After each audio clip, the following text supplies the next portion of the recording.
will define it as it's an acute severe liver injury in a previously healthy liver within 26 weeks, which is in the form of any degree of hepatic encephalopathy with 1.5 or more of an INR. Why we are discussing this topic, that optimization for ALF before transplant is important, because the mortality is pretty high.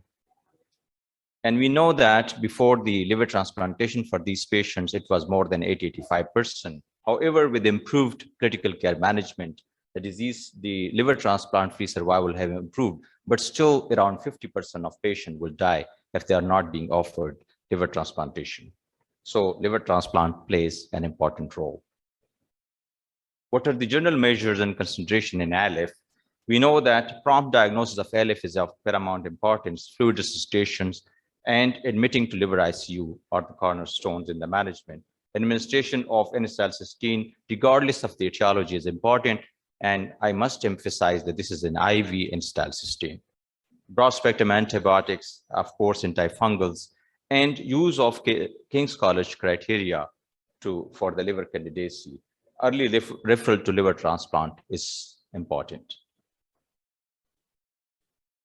We will just discuss the King's College criteria and the non-acetaminophen acute liver failure. And we know if the PT is more than 100, you need a liver transplant, or in other case, you need 3 of the 5. We know the age, the onset of encephalopathy, after the onset of jaundice, the etiology, the INR of 3.5 or above, and if the serum bilirubin is more than 17.5 milligram per deciliter. How can we optimize and how can we prevent the worsening, which is also important? So we need to identify who are at risk for intracranial hypertension, sepsis, and multi-organ failure. We will cover only the intracranial hypertension, sepsis, and AKI. We know that identifying patients at risk of intracranial hypertension are important. And we also know that patients with less than 75 micromole of ammonia are at low risk for intracranial hypertension. However, if patient on admission or the arterial level of 100 micromole of ammonia is there, we know that these patients, this is an independent risk factor for high-grade hepatic encephalopathy, which is synonymous with the intracranial hypertension.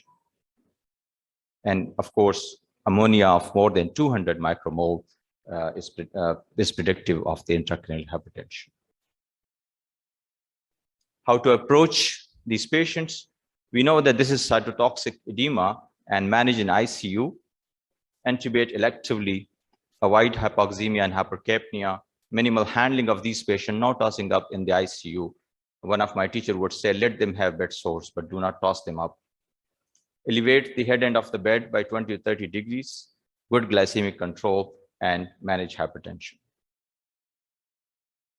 We also know that we need to know how to prevent intracranial hypertension by keeping the serum sodium preemptively around 145 to 155. This helps in decreasing the intracranial hypertension. Patients with increased intracranial hypertension must be bridged to liver transplant, as no other treatment will permanently reverse the cerebral edema. The ICH is managed through hypertonic saline and mannitol. However, there will be patients who may not be responding to these or may not tolerate these, or if some patient would have AKI, then you can't give mannitol. So refractory intracranial hypertension may be offered therapeutic hypothermia, which is 32 to 34 degrees Celsius. But we know that this is safe. It does not lead to any sinister effect. There is one observation on this, that it may decrease the regenerative capacity of the liver. However, we know that this is safe and more good enough benefit in acute acetaminophen-induced acute liver failure, and but it would not decrease the 21 days survival. So it may help in the for just short while. Hyperammonemia management. We know that it has been associated with high grade of hepatic encephalopathy, ICH, and of course, mortality. Now, how do we do it? The US ALF study group, they were saying that we know that hyperammonemia is associated with high grade of hepatic encephalopathy and worse outcomes. So by applying continuous renal replacement therapy with reduction of serum ammonia level, there was improvement in 21 days transplant survival, as well as survival with the liver transplantation. The other agent is L-ornithine L-aspartate. While it may have some role in the chronic liver disease patient, this beautiful paper back in 2009 by Professor Acharya, that it does not lower ammonia, or even it was not associated with improved survival in ALF patients. Now, patients with advanced hepatic encephalopathy grade 4, they would require prompt liver transplantation, which is within 48 hours of that. So be careful. Sepsis and infection. We know that there are common 37 of patients would have sepsis, not only bacterial, but also at risk for antifungal, for fungal infection. Then you need to be on your toes. Early and successful prevention is important, and then treatment of infection is of utmost importance. Invasive antifungal infection, if they are there, one may not proceed. One should not rather proceed to transplantations. Now, the acute kidney injury, we know that this is pretty common. When it develops, the outcome is dismal, more so in non-acetaminophen induced acute liver failure. And but at the same time, this may be pretty transient. With resuscitation, you may do it even if you're using lactate level as a marker for the liver failure or for liver transplantation. This should be after resuscitation, levels should be taken. And we also know that this is potentially reversible, and AKI alone should not be a contraindication to liver transplantation. And the CRRT can be used to improve transplant-free as well as survival with the liver transplantation. And patient can be safely managed or bridged to liver transplant. Adjunct therapies, we also know about the N-acetylcysteine in the ALF.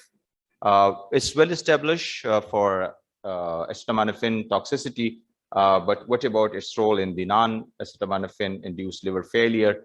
We also know that there have been so many meta-analyses now and systematic reviews that it improves hepatic encephalopathy, transplant-free survival, improves post-liver transplant survival.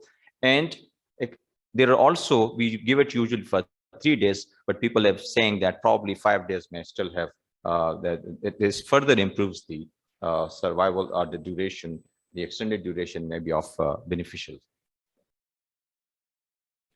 There are other adjunct therapies, CRRT, other than those used for hyperammonemia and AKI or for electrolyte imbalances. It may help. The high volume plasma exchange therapy. Of course, we know about the MARS, the single pass albumin dialysis, and mesenchymal cell transplant may be of use. These are further adjunct therapies. Now, the liver transplant outcomes in the ALF, they have improved over the last so many years through improved ICU care, anesthesia, as well as post-liver transplant care, and of course, better surgical techniques these days. If you look at this graph and look at the purple and the green, the light green bars, so it is now more than 70%. So over the years, the outcomes with the outcome of liver transplant for ALF have improved. However, they are still lower than liver transplantation for other reasons, like for chronic liver disease or for an HCC. What are the factors associated with the poor outcomes? Of course, BMI, older age of recipient and donor, ABO incompatibility, serum creatinine of more than 2, acidemia, life supports, waiting time of more than 5 days, and post-op worsening of the cerebral edema. Of course, SIRS positive cultures are advanced hepatic encephalopathy, and you should be transplanting them within 48 hours. The transplant-free survival in ALF with various etiology, it's a little better with hepatitis A and E, and so is for paracetamol and the ischemic liver injury. However, they are worse for daily autoimmune and indeterminate causes and even hepatitis B. So predictive prognostic model, we know there are so many, just to mention a few: King's College, MELD, Clichy, arterial lactate levels, and SOFA. The KCC or the King's College criteria is widely used and accepted. Meta-analysis showed that the sensitivity and specificity is 68 and 82%. And this means that up to 32% of ALF patients who die may not fulfill this criteria. And 18% of of patients who can survive without liver transplant will meet this criteria. So this criteria may be better used for enlisting patients rather than the whole criteria for transplantation or otherwise. The sensitivity is the specificity is acceptable, and specificity further improves when it is applied dynamically rather than at one point, like at admission or so. And specificity improves to 93% when applied along with the high grade of hepatic encephalopathy. There is a lack of good predictive models, we know that, and the next model will be the MELD and non-acetaminophen acute liver failure. Conflicting studies because people have used different cutoffs, but we know that if you use the cutoff of 30 or 35, then of course the sensitivity and specificities are acceptable. When you compare both, meta-analysis of 23 studies said that KCC better perform in the acetaminophen-induced acute liver failure, while MELD was better performing in non-acetaminophen acute liver failure.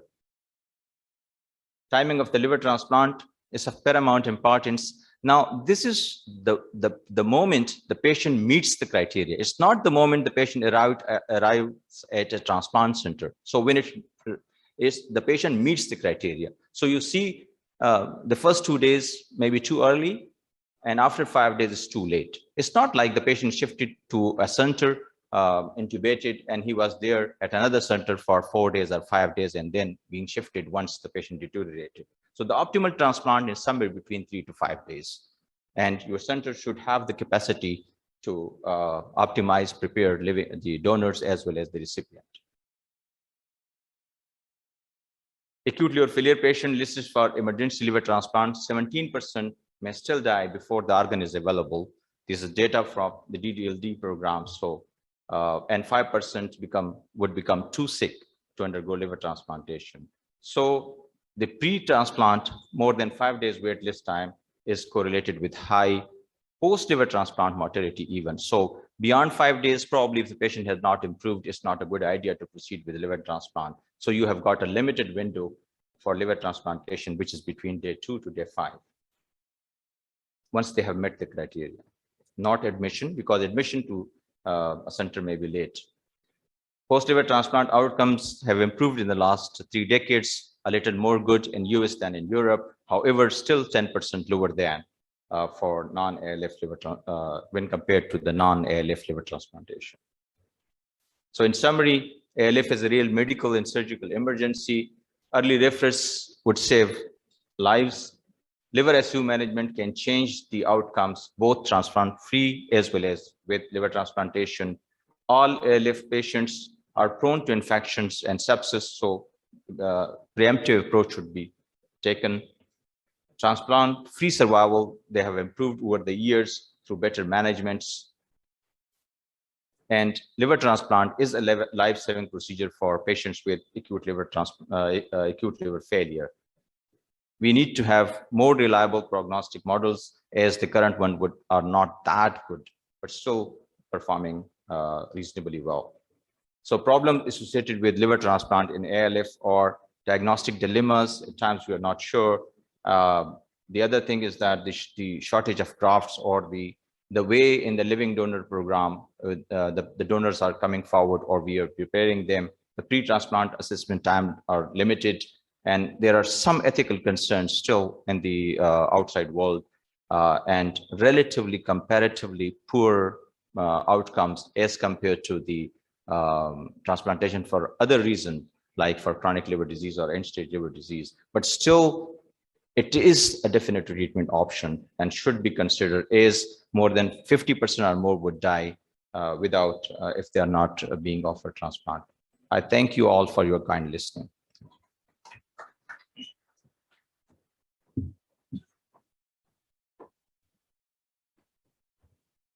Thank you, Dr. Salih, for excellent explanation of need for the liver transplant in ALF and ACLF, especially the factors which were associated with the poor outcome in